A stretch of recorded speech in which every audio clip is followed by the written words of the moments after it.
بسم اللہ الرحمن الرحیم۔ ساتھیوں، آپ دیکھ رہے ہیں علم کی باتیں اور ہم بات کر رہے ہیں نافرمان اولاد پہ، یعنی بچے نافرمان کیوں ہوتے ہیں۔ ساتھیوں، یہ ایک بڑا ہی واسٹ اور بڑا ہی اہم ٹاپک ہے۔ اس سے پہلے کہ ہم اس کی ڈیٹیل میں جائیں، ہم یہ سمجھتے ہیں کہ ہم اس کی پہلے بیک گراؤنڈ سمجھ لیں۔ یہ ہمارے ہر گھر کا مسئلہ ہے، یہ ہمارے ہر گھر کی پرابلم ہے۔ ہر گھر میں مختلف ماشاءاللہ بچے ہوتے ہیں۔ ہر بچے کو ڈیل کرنا والدین کے لیے ایک چیلنج بنا ہوا ہے، خاص طور پہ جو 2000 کے بعد یعنی 2000 کے بعد بچے پیدا ہوئے ہیں۔ اس جنریشن کو ٹیکل کرنا قدرے مشکل کام ہے۔ تو ساتھیوں، آج ہم بات کر رہے ہیں کہ بچے نافرمان کیوں ہوتے ہیں۔ ساتھیوں، سب سے پہلی بات، اس چیز کو سمجھنے سے پہلے ہمیں شاید یہ سمجھ لینا چاہیے کہ ایک فیملی کیا ہوتی ہے، ایک خاندان کیا ہوتا ہے، ایک گھر کیا ہوتا ہے۔ جب ہم ایک فیملی کو سمجھ جائیں گے، ایک خاندان کو سمجھ جائیں گے، یا ایک گھر کے کنسیپٹ کو سمجھ جائیں گے، تو پھر ہم اس گھر میں رہنے والے افراد کے رولز کو بھی سمجھ لیں گے۔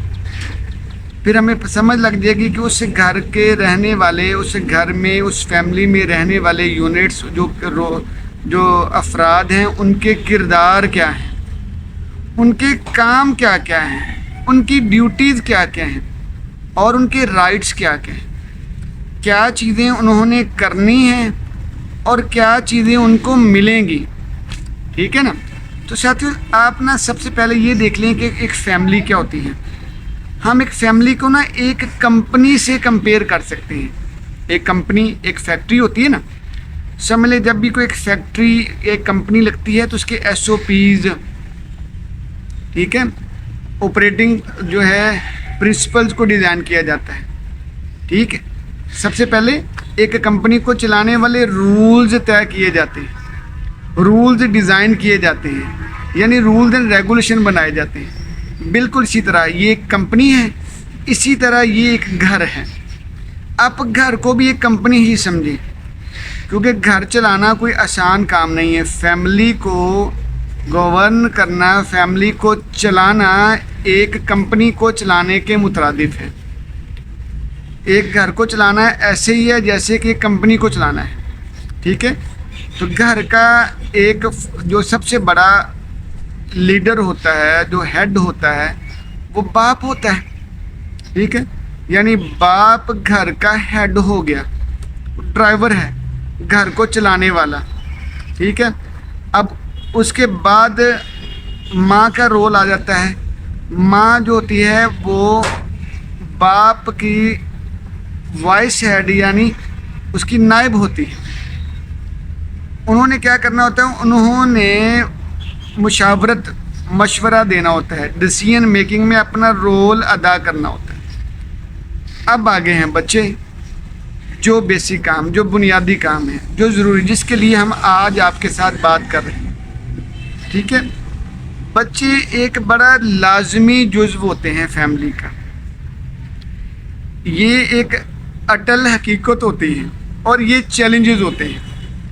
ہمیں یہ لگتا ہے کہ ہم نے اپنی فیملی کو چلانا ہے اور ہم نے ترقی کرنی ہے، ٹھیک ہے، ٹھیک ہے۔ لیکن اصل میں ہوتا کیا ہے؟ یہ ہماری اصل میں مسکنسیپشن ہے۔ ہماری فیملی کی ترقی اصل میں کیا ہے؟ ہمارے بچوں کی ترقی، ہماری بچوں کی پروگریس، ہمارے بچوں کی عام لفظوں میں کہہ لیں تو تربیت۔ تو تربیت ایک ایسی چیز ہے جو اصل میں ترقی ہے۔ یہ تھا ہمارا بیک گراؤنڈ، ٹھیک ہے۔ یعنی ایک فیملی کو چلانا، ایک کمپنی کو چلانا ہے، اور اس کمپنی میں سب سے پہلے ایک ہیڈ ہوتا ہے، اس کا نائب ہوتا ہے، اور پھر اس کے نیچے والے سارے سب آرڈینیٹس ہوتے ہیں، ٹھیک۔ اسی طرح فیملی میں بھی ہوتا ہے۔ ساتھیوں، اب آ گیا اگلا سٹیپ۔ بچے جو ہوتے ہیں وہ نافرمان کیوں ہوتے ہیں؟ اس کے اوپر ہم ایک علیحدہ بات کریں گے، لیکن ہم صرف پہلا پوائنٹ ہی بیان کر دیتے ہیں۔ ساتھیوں، جس طرح کسی کمپنی کی ویلیوز یا اس کی پالیسیز ڈیفائنڈ ہوتی ہیں، ان کو بیان کیا گیا ہوتا ہے، لکھا گیا ہوتا ہے، اسی طرح کسی بھی خاندان یا فیملی کی ویلیوز بھی ڈیفائنڈ ہونی چاہیے، لکھی پڑھی ہونی چاہیے، واضح ہونی چاہیے۔ جہاں پہ ویلیوز واضح ہوں گی وہاں پہ بچوں کا نافرمان ہونے کی شرح کم ہوگی۔ جب ان کو پتہ ہوگا کہ یہ میری باؤنڈری لائن ہے، میں نے یہاں سے باہر نہیں جانا، یہ میری باؤنڈری لائن ہے، میں نے یہاں سے باہر نہیں جانا، یہ ہماری باؤنڈری لائن ہے، یہاں سے ہم نے باہر نہیں جانا، اور یہ ہماری ایک طرف باؤنڈری لائن، ہم نے یہاں سے باہر نہیں جانا۔ جب چاروں طرف کی والز بچوں کو کلیئر ہوں گی تو بچے جو ہیں وہ ان باؤنڈریز کے اندر ہی اپنے رولز کو، اپنے کردار کو ترتیب دینے کے اہل ہو جائیں گے، ٹھیک۔ لیکن اگر یہ باؤنڈریز کلیئر نہیں ہوں گی تو پھر بچوں میں الجھنیں رہیں گی، وہ الجھنیں ہمیں نافرمانیاں لگیں گی، ان بیچاروں کے لیے پریشانی ہوگی۔ پھر کوئی بھی سمجھ والا بندہ، کوئی بھی سمجھدار بندہ جان بوجھ کر کوئی رول تو نہیں توڑتا نا، جان بوجھ کر کوئی غلطی تو نہیں کرتا نا، جان بوجھ کر کسی کو تنگ تو نہیں کرتا نا، جان بوجھ کر کسی کو پریشان تو نہیں کرتا نا۔ جب وہ پریشان کرے گا، وہ تب پریشان کرے گا جب اس کو کسی چیز کے بارے میں پتہ نہیں ہوگا، جب آپ نے کسی چیز کے بارے میں اس کو بتا دیا ہے، واضح کر دیا ہے، اس کو سمجھا دیا ہے، ٹھیک ہے، تو پھر بہت حد تک یہ بات ممکن ہے کہ وہ اس آپ کی بتائی سمجھائی ہوئی ویلیو پر عمل کرے، اس کا پاس کرے، اس کا خیال کرے، اس کا لحاظ کرے کہ یہ میری باؤنڈری لائن ہے، پاپا نے، ماما نے، بابا نے، ماما نے مجھے یہ سمجھایا ہوا ہے، میں نے یہ باؤنڈری لائن کراس نہیں کرنی، ٹھیک ہے نا۔ اور جب تک ہمیں یہ باؤنڈری لائنز ہم نے ڈیزائن کی ہوں گی، ڈرا کی ہوں گی، تو ان کو بچوں کو پتہ نہیں ہوگا، تب وہ بچے پریشان کریں گے، کیونکہ وہ خود پریشان ہوں گے۔ جب وہ پریشان کریں گے تو آپ ان کو نافرمانی کی کیٹیگری میں، نافرمانی کا لیبل لگائیں گے کہ یہ تو ہے ہی نافرمان، ٹھیک ہے۔ نہیں، پہلا کام آپ کا یہ ہے کہ آپ نے ان کو SOPs دینے ہیں، آپ نے ان کو ویلیوز دینی ہیں، آپ نے ان کو رولز دینے ہیں، اپنے چھوٹے چھوٹے قوانین دینے کہ بھائی یہ ہماری فیملی کے چھوٹے چھوٹے قوانین رولز ہیں، ہم نے ان کو بریک نہیں کرنا، ان کو نہیں توڑنا۔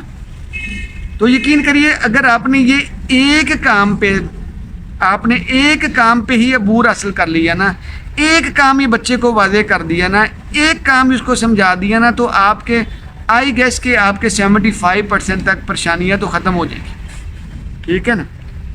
اس کے بعد کی ویلیوز، اس کے بعد کی باتیں تو بعد کی ہیں۔ تو آج ہم نے ایک بات کی کہ اگر بچے نافرمان ہوتے ہیں تو پہلے ان کو اپنی فیملی کی ویلیوز سمجھائیں، آپ اپنی ویلیو کی حدودوں، اپنی فیملی کی حدودوں کو یوز سمجھائیں، اور ان کو یہ باور کروا دیں کہ یہ جو ویلیوز ہیں یہ آپ کی حد بندیاں ہیں، ان کو کراس کرتے ہوئے آپ نے احتیاط کرنی ہے، ٹھیک ہے، ٹھیک ہے۔ جب وہ آپ ان کو واضح کر دیں تو بہت حد تک ممکن ہے کہ وہ انشاءاللہ ان کا پاس کریں گے، ان کا لحاظ کریں گے، ان کا خیال کریں گے۔ پھر دیکھیے کیا ہوتا ہے، اور ہمیں شیورٹی ہے، ہم آپ کو اشور کرتے ہیں کہ وہ بچے ان چیزوں کا ضرور خیال رکھیں، وہ نافرمانی کی کیٹیگری میں نہیں جائیں گے انشاءاللہ۔